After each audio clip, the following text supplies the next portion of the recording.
नमस्ते विद्यार्थियों, आज की इस वीडियो में पुनः आपका स्वागत है। पिछला वीडियो में मैं नरेशन टॉपिक से ही नियम लेकर के आया था। नरेशन टॉपिक वही स्पेशल रूल्स जो पिछला वीडियो में मैं दिया हूँ असर्टिव सेंटेंस पर, उस वीडियो में मैं मात्र 3 रूल आपको समझाया था। आज पुनः इस वीडियो में नरेशन टॉपिक से ही यानी स्पेशल रूल असर्टिव सेंटेंस पर मैं पुनः आपको समझाने जा रहा हूं।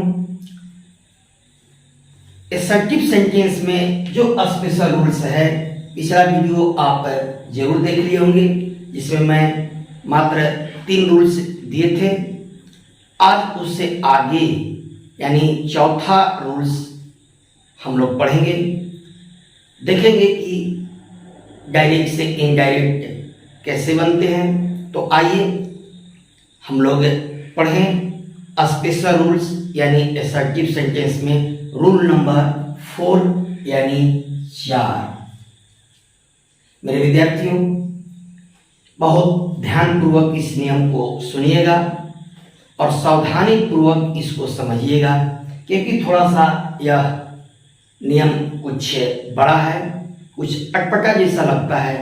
फिर भी यदि बारीकी से आप समझ जाएंगे तो मैं विश्वास करता हूं कि आपको इनडायरेक्ट नरेशन बदलने में किसी प्रकार की कठिनाई नहीं होगी। तो आइए आज हम लोग पढ़ते हैं इस नियम को।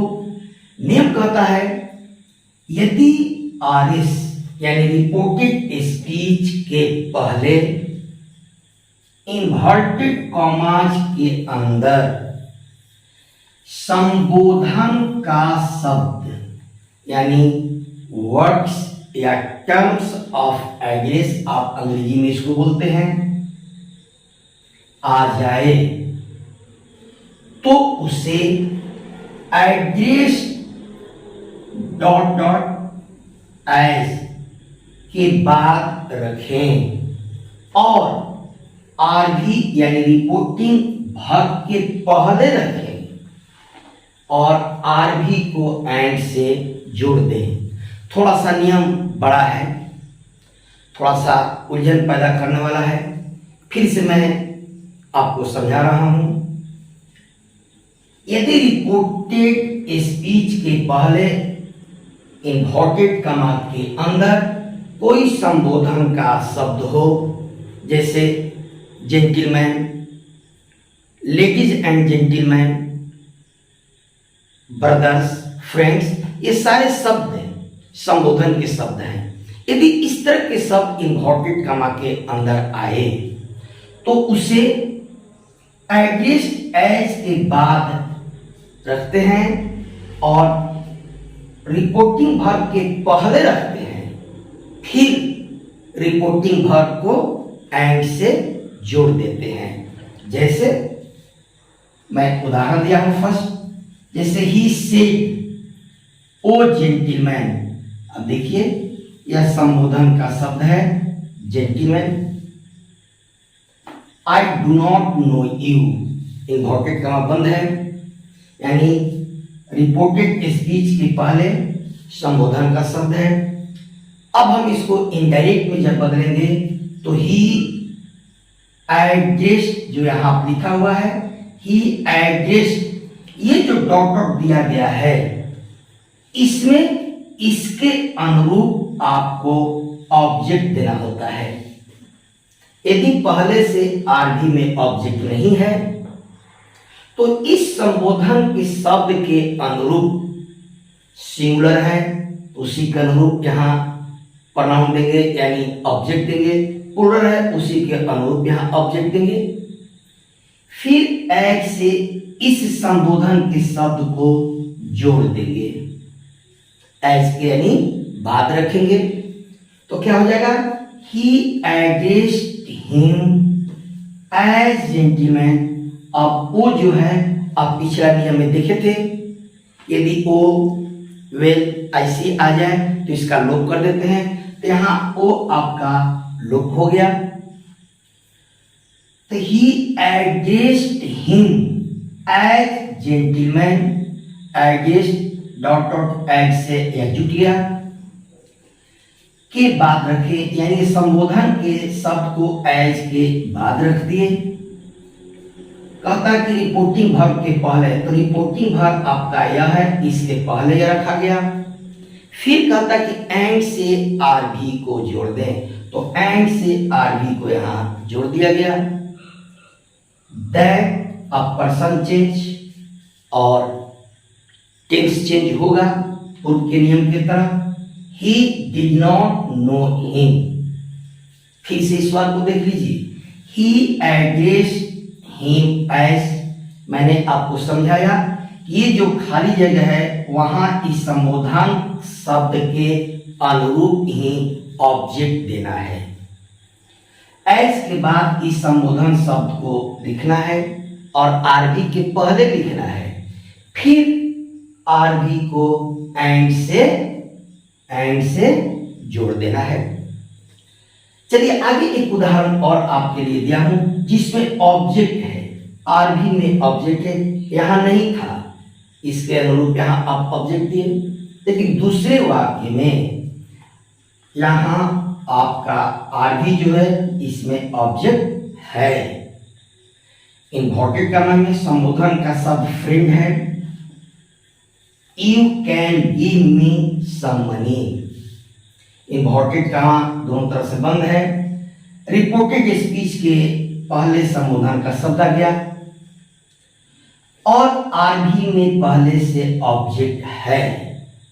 इस वाक्य में ऑब्जेक्ट नहीं था, इसीलिए एड्रेस के बाद में संबोधन शब्द के अनुरूप आपने ऑब्जेक्ट दिया, लेकिन यहां ऑलरेडी आपका ऑब्जेक्ट है। तो यदि ऑलरेडी आपका ऑब्जेक्ट रिपोर्टिंग वर्ब में है तो एड्रेस के बाद वही ऑब्जेक्ट ज्यों का त्यों रहेगा। एज के बाद उस संबोधन के शब्द को आप लिखेंगे तो क्या हो जाएगा, ही एड्रेस्ड मी। अब देखिए जो यहाँ खाली जगह था उसके अनुरूप यहाँ ऑब्जेक्ट देना है, ऑलरेडी आपका ऑब्जेक्ट है, यही ऑब्जेक्ट यहाँ आ गया।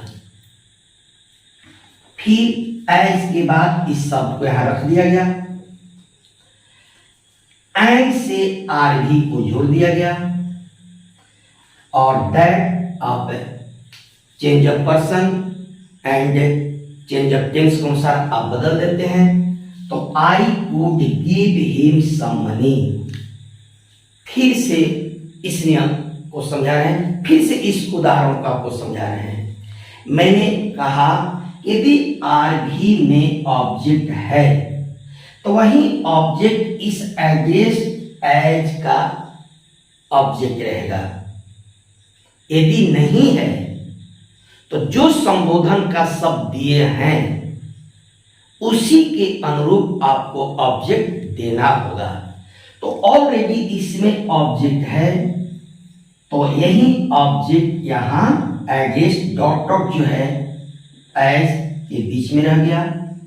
संबोधन के शब्द को कहता है कि एज के बाद रखें, तो एज के बाद आप रख दिए। फिर कहता कि एंड से आरबी को जोड़ दें, आप एंड से आरबी को जोड़ दिए और फिर जो सामान्य नियम है जिसके अनुसार आप डायरेक्ट से इनडायरेक्ट में परिवर्तित करते हैं, यानी पर्सन चेंज करते हैं, टेंस चेंज करते हैं, तो इसके अनुसार यहाँ आपने चेंज करके लिख दिया। अब यह इनडायरेक्ट नरेशन बन गया। नेक्स्ट नियम यानी 5 जो नियम है इससे रिलेटेड नियम है, थोड़ा सा अंतर है। क्या अंतर है? तो नियम कहता है यदि संबोधन का शब्द, यहां भी संबोधन का शब्द कहता था, यहां भी कह रहा है यदि संबोधन का शब्द अभद्रपूर्ण हो। देखिए यहां एक शब्द मिला अभद्रपूर्ण, यहां यह भद्रपूर्ण नहीं है जेंटलमैन, यहां यह भद्रपूर्ण नहीं है फ्रेंड। लेकिन यदि अभद्रपूर्ण शब्द आ जाए रिपोर्टेड स्पीच के पहले इन्वर्टेड कॉमा के अंदर, तो इसके लिए एड्रेस शब्द की जगह कॉल्ड शब्द का प्रयोग किया जाता है, न कि एड्रेस शब्द का। यहां एड्रेस शब्द का किया जाता था, लेकिन अभद्रपूर्ण शब्द आ जाए, जो ऑड शब्द आप कहते हैं, इसके लिए एड्रेस शब्द का प्रयोग न करके उसके लिए आपको कॉल्ड शब्द का प्रयोग करना है। और इसके बाद जो यहाँ आप एज लिखते थे, यानी यह जो एज है, एज का प्रयोग नहीं किया जाता है।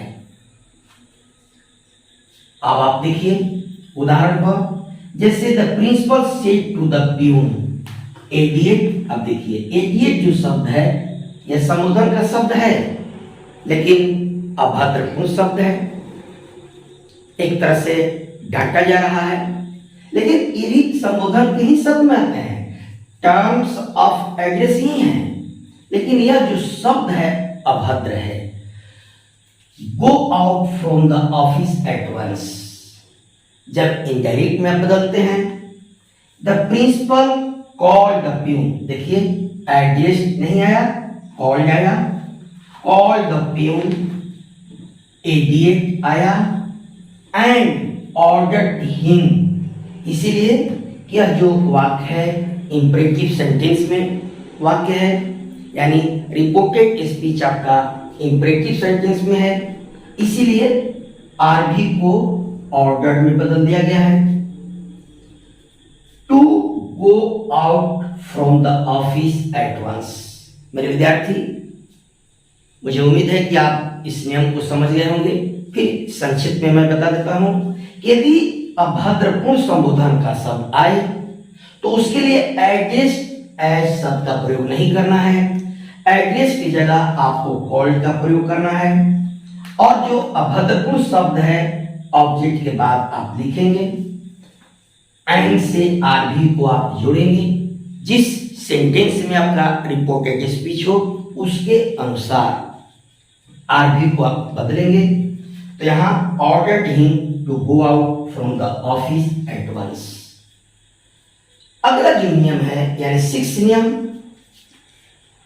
यह कहता है यदि आरएस रिपोर्टेड स्पीच के पहले इन्वर्टेड कॉमास के अंदर यस, ध्यान दीजिए, यस या नो आ जाए तो निम्न प्रकार से बदलकर रिपोर्टिंग वर्ब के पहले रखें और आरबी को यानी रिपोर्टिंग वर्ब को एंड से जोड़ दें।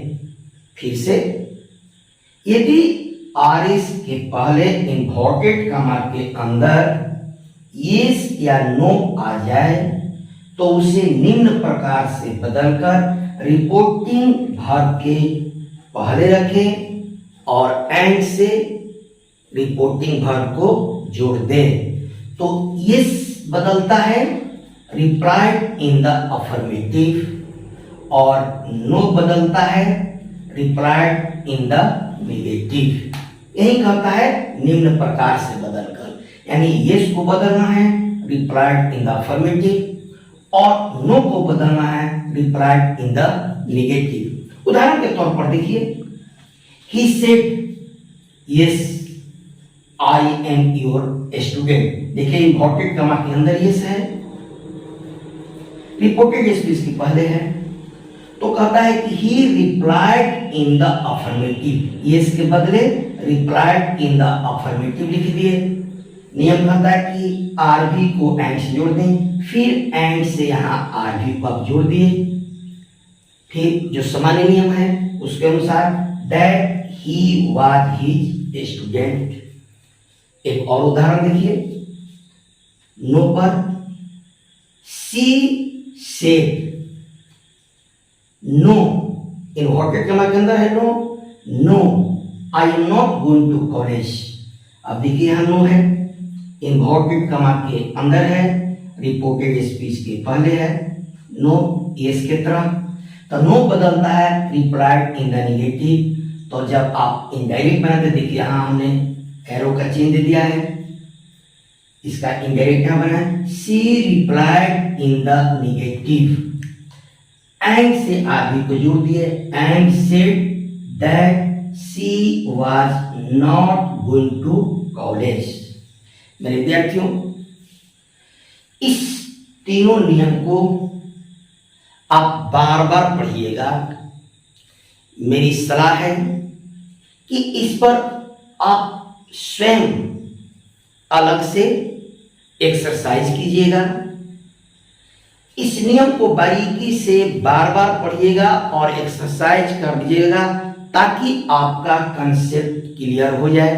क्योंकि यह नियम थोड़ा सा कॉम्प्लिकेटेड नियम है, इसीलिए आप इस नियम को बार बार पढ़िए, बारीकी से पढ़िए और इस नियम पर आप कुछ एक्सरसाइज कीजिए।